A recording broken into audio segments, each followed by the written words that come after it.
Bismillahirrahmanirrahim. Assalamualaikum warahmatullahi wabarakatuh. Alhamdulillahirrabbilalamin. Assalatu wassalamu ala asrafil anbiya'i wal mursalin wa ala alihi wa sahbihi rasulillah wasallam. Alhamdulillah ya, pada kesempatan kali ini kami dari kelompok 2 akan membahas materi mengenai protein, di mana kami beranggotakan 8 orang. Yang pertama itu ada Anggi Yusriana dengan NIM 203-1051. Kedua ada Enindita Filzah Sani dengan NIM 203-1118. Yang ketiga ada Aulia Yuda Irawan Siregar dengan NIM 203-1003. Yang keempat ada Citra Anggun dengan NIM 203-1130. Yang kelima ada Febria Permatasari dengan NIM 203-2069. Keempat ada Manisa Putri dengan NIM 203-1153. Yang ketujuh ada Ratu Elviana dengan NIM 203-1098. Dan Rizky Almaindah dengan NIM 203-1028. Dan terakhir ada saya, Putri Cahaya Ilahi dengan NIM 203-1095. Nah, untuk yang pertama ini kita akan membahas mengenai konsep struktur protein yang akan dijelaskan oleh Anggi Yusriana. Kepada Anggi dipersilahkan. Baik, terima kasih moderator. Materi yang pertama yaitu mengenai konsep struktur protein. Selanjutnya, protein berasal dari bahasa Yunani, yaitu proteios, yang berarti barisan pertama. Kata yang diciptakan oleh John J. Berzelius pada tahun 1938 untuk menekankan pentingnya golongan ini. Struktur protein merupakan sebuah struktur biomolekuler dari suatu molekul protein. Setiap protein, khususnya polipeptida, merupakan suatu polimer yang merupakan urutan yang terbentuk dari berbagai asam alfa amino. Struktur protein bervariasi dalam hal ukuran, dari puluhan hingga ribuan residu. Protein diklasifikasikan berdasarkan ukuran fisik mereka sebagai nanopartikel, yaitu 1-100 nanometer. Sebuah protein dapat mengalami perubahan struktural reversibel dalam menjalankan fungsi biologisnya. Struktur alternatif protein yang sama disebut sebagai konformasi.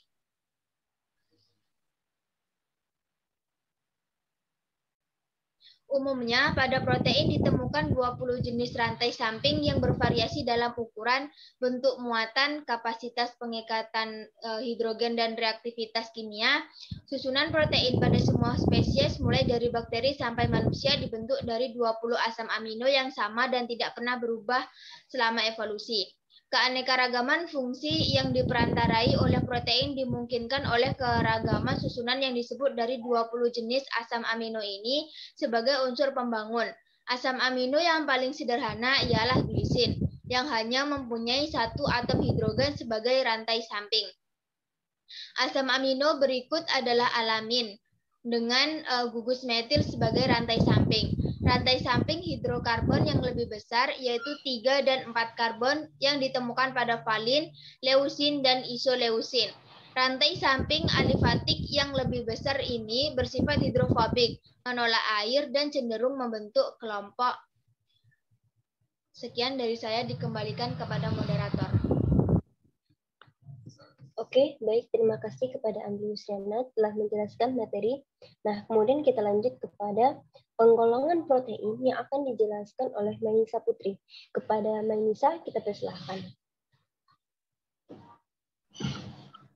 Baik, terima kasih moderator. Materi selanjutnya yaitu penggolongan protein. Struktur primer adalah urutan asam amino. Struktur sekunder berhubungan dengan pengaturan kedudukan ruang residu asam amino yang berdekatan dalam urutan linear. Pengaturan sterik ini memberi struktur periodik. Helix A dan untai menunjukkan struktur sekunder. Struktur tersier menggambarkan pengaturan ruang residu asam amino yang berjauhan dalam urutan linear dan pola ikatan-ikatan sulfida. Perbedaan antara struktur sekunder dan struktur tersier tidaklah terlalu jelas. Selanjutnya,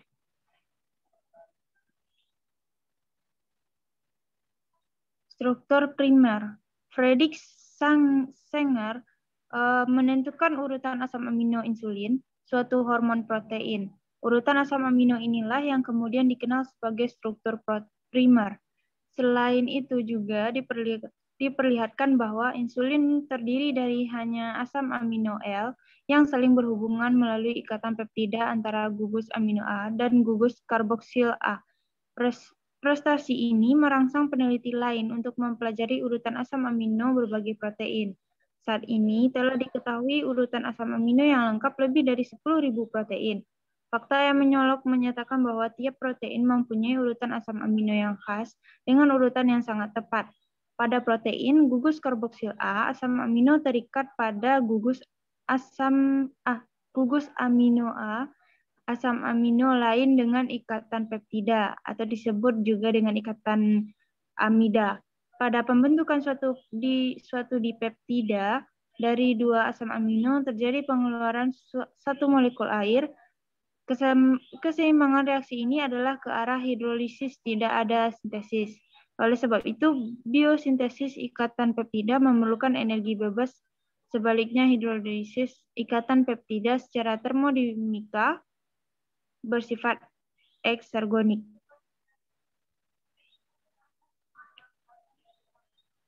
Sekian dari saya kembalikan kepada moderator.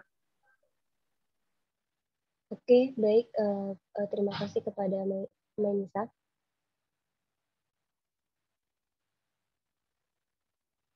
Nah, selanjutnya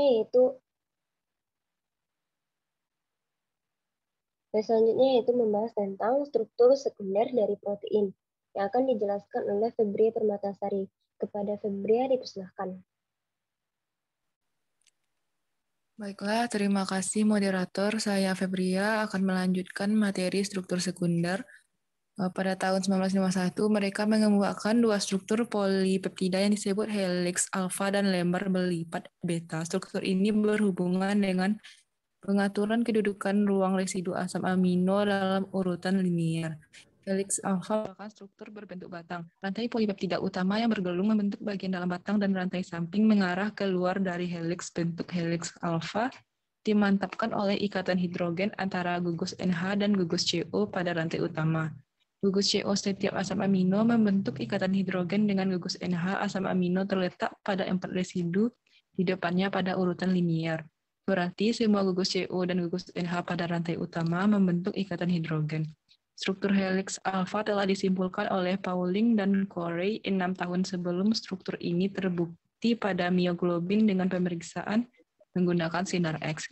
Uraian tentang struktur helix alfa ini merupakan peristiwa penting dalam sejarah biologi molekuler sebab memperlihatkan bahwa konfirmasi rantai polipeptida dapat diperkirakan bila sifat komponennya diketahui dengan teliti dan tepat.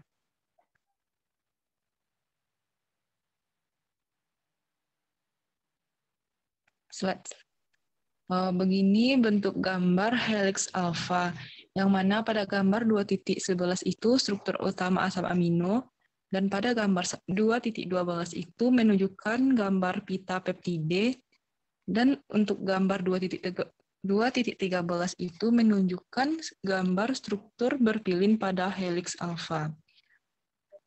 Slide selanjutnya, moderator. Rantai polipeptida yang bersebelahan pada lembar berlipat beta dapat searah atau lembar beta paralel, atau berlawanan arah lembar beta antiparalel. Misalnya fibroin sutra hampir seluruhnya terdiri dari tumpukan lembar beta antiparalel. Bagian lembar beta seperti ini merupakan struktur yang berulang pada banyak protein. Sering dijumpai unit struktur yang terdiri dari 2-5 untai lembar beta paralel atau antiparalel. Sekian dari saya serahkan kepada moderator. Oke, terima kasih kepada Febria yang telah menjelaskannya. Nah, kemudian kita masuk kepada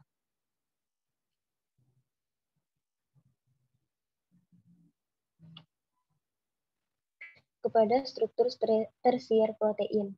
Nah, yang akan dibahas oleh Rizky Almaindah. Kepada Rizky, kita persilahkan.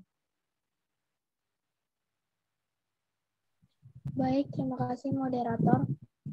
Selanjutnya yaitu struktur tersier. Struktur tersier menggambarkan pengaturan ruang residu asam amino yang berjauhan dalam urutan linear dan pola ikatan-ikatan disulfida. Perbedaan antara struktur sekunder dan tersier tidaklah terlalu jelas. Kolagen memperlihatkan tipe khusus suatu helix dan merupakan protein yang paling banyak ditemukan pada mamalia. Kolagen merupakan komponen serat utama dalam kulit, tulang, tendon, tulang rawan, dan gigi.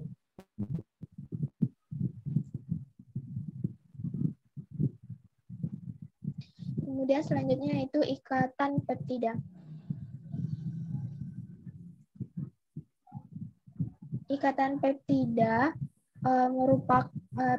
merupakan molekul yang terbentuk dari 2 atau lebih asam amino. Ikatan peptida adalah ikatan yang terbentuk dari satu molekul OH dari gugus karboksil dan satu atom H dari gugus asam amino. Ia membentuk ikatan peptida dengan melepaskan satu molekul air. Reaksi ini disebut reaksi kondensasi. Sebaliknya, bereaksi dengan ikatan peptida, maka ikatan peptida ini akan terputus kembali dan reaksi ini disebut sebagai reaksi hidrolisis. Asam aminonya kurang dari 50, maka disebut dengan peptida. Jika asam amino lebih dari 50, disebut dengan protein. Dikembalikan kepada moderator. Oke, terima kasih kepada Rizky Almaindah. Nah, kita masuk pada materi selanjutnya, yaitu proses pembentukan ikatan pada peptida. Nah, di sini akan dibahas oleh Aulia Yuda Irawan Siregar. Kepada Aulia Yuda, kita persilahkan. Baiklah, saya Aulia Yuda Irawan Siregar akan menjelaskan tentang proses terbentuknya ikatan peptida seperti pada gambar di bawah ini. Slide selanjutnya.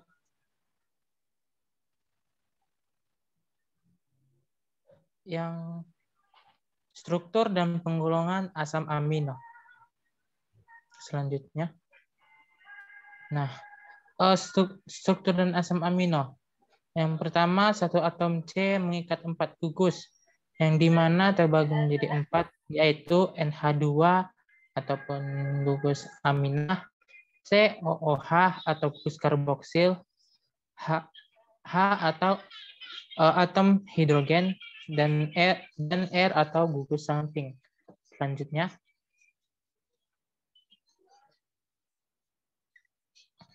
Oke, terima kasih kepada Aulia Yuda Irawan Siregar. Nah, selanjutnya kita akan masuk kepada penjelasan mengenai struktur asam amino tadi. Nah, yang akan dijelaskan oleh Anindita Filzasani. Kepada Anindita, kita persilahkan. Baiklah, terima kasih kepada moderator. Saya akan melanjutkan materi. Ini adalah gambar dari struktur asam amino. Rantai samping atau gugus R sebagai pembeda antara asam amino yang satu dengan yang lain. Gugus R juga berperan sebagai struktur, kelarutan, dan fungsi biologis dari suatu protein. Dengan adanya gugus R dapat menentukan sifat asam amino seperti hidrofobik, hidrofilik, asam glutamat, basa, belerang, cincin aromatik. Di tabel 3.2 ini adalah contoh dari gugus R yang hidrofilik dan hidrofobik, tidak berinteraksi dengan air apa-apa saja, asam amino yang termasuk ke dalam hidrofilik dan hidrofobik. Selanjutnya tentang hubungan proses pencernaan protein sesuai jenisnya. Sekian dari penjelasan materi dari saya, dikembalikan kepada moderator. Oke, terima kasih kepada Anindita Filzasani. Nah, selanjutnya yaitu membahas tentang hubungan proses pencernaan protein sesuai dengan jenisnya. Yang akan dibahas oleh Anggun. Kepada Anggun, dipersilahkan. Baik, terima kasih moderator. Saya akan menjelaskan hubungan proses pencernaan protein sesuai jenisnya. Jenis-jenis protein berdasarkan sumbernya, protein dibagi menjadi 2 jenis. Yang pertama, protein hewani adalah protein yang berasal dari hewan, di mana hewan yang memakan tumbuhan mengubah protein nabati menjadi protein hewani. Contoh, daging sapi, daging ayam, susu, udang, telur, belut, ikan gabus, dan lain-lain. Yang kedua, protein nabati adalah protein yang berasal dari tumbuh-tumbuhan. Contoh, jagung, kacang kedelai, kacang hijau, dan jenis kacang-kacangan lainnya yang mengandung protein tinggi. Selanjutnya, berdasarkan bentuknya, protein dibagi menjadi dua. Yang pertama, protein fibrillar, yaitu protein yang terbentuk serabut. Protein ini tidak larut dalam pelarut encer, baik larutan garam, asam basa, ataupun alkohol. Yang kedua, protein globular, atau stereoprotein, yaitu protein yang terbentuk bola. Protein ini larut dalam larutan garam dan asam encer, juga lebih mudah berubah di bawah pengaruh suhu. Konsentrasi garam, pelarut, asam, dan basa dibandingkan protein fibrillar. Selanjutnya,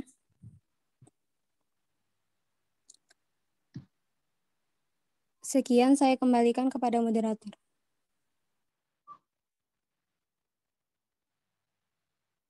Baik, terima kasih kepada Anggun. Nah, selanjutnya itu mengenai proses pencernaan protein dari mulut hingga ke perut yang akan dijelaskan oleh Ratu. Kepada Ratu Elviana, kita silakan. Baik, terima kasih moderator. Baiklah, saya akan menjelaskan tentang proses pencernaan protein dari mulut hingga ke perut. Yang pertama dimulai dari mulut. Semua makanan yang masuk ke dalam tubuh akan dikunyah terlebih dahulu di dalam mulut. Begitu pula dengan makanan yang mengandung protein. Tujuannya untuk menghasilkan bentuk makanan yang lebih kecil dan halus sehingga memudahkan proses pencernaan. Dan yang kedua, dicerna jadi bentuk yang lebih kecil di lambung. Lambung mulai menjalankan tugasnya dengan menciptakan suasana asam yang akan mengaktifkan enzim protease. Protein yang terkandung dalam makanan nantinya akan diubah oleh enzim protease menjadi bentuk yang lebih kecil, yaitu asam amino. Tidak berhenti sampai di situ, enzim pepsin sebagai salah satu enzim protease yang utama juga akan mengubah protein menjadi ukuran yang lebih kecil lagi yang disebut sebagai peptida. Next.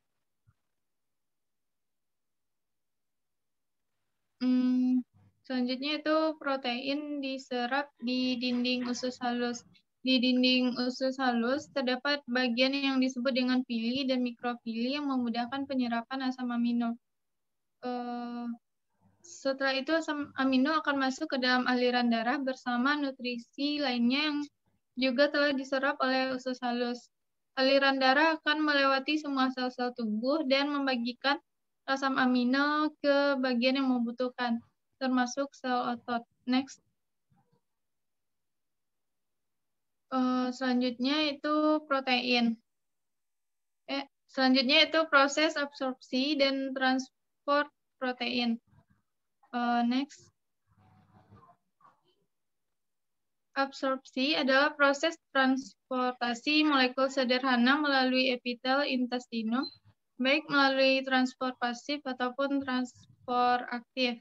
Transport pasif artinya proses transportasi molekul tersebut sederhana, cukup dengan difusi biasa dan tidak memerlukan energi.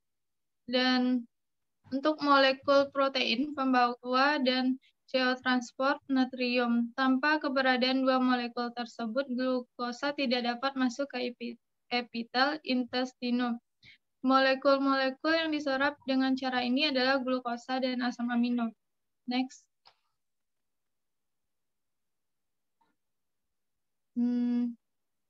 Selanjutnya,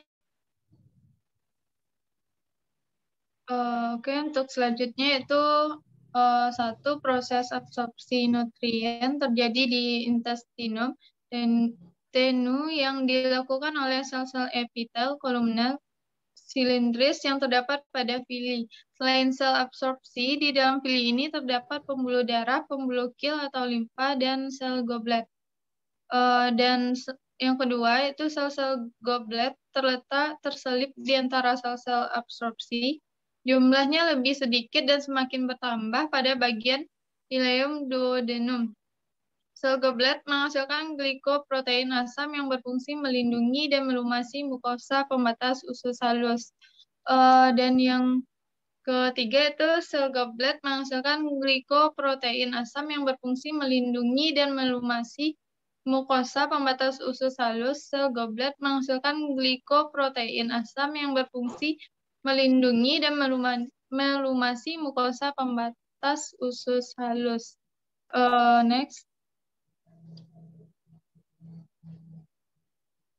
Untuk yang keempat yaitu asam amino dan glukosa diabsorpsi oleh sel-sel absorpsi pada pili dan diangkut oleh darah menuju hati melalui sistem vena porta hepatica. Adapun asam lemak bereaksi terlebih dahulu dengan garam empedu membentuk emulsi lemak. Emulsi lemak bersama gliserol diabsorpsi oleh sel-sel pada pili. Dari dalam pili, asam lemak dilepaskan, kemudian asam lemak mengikat gliserin dan membentuk lemak kembali. Dan untuk yang kelima, yaitu ada lemak yang terbentuk kemudian masuk ke dalam pembuluh limfa yang terdapat pada bagian tengah pili. Melalui pembuluh limfa menuju vena terjadi proses emulsi lemak. Sedangkan garam empedu masuk ke dalam darah menuju hati dan dibentuk lagi menjadi empedu. Bahan-bahan yang tidak dapat diabsorpsi di intestinum tenu akan didorong menuju intestinum crassum.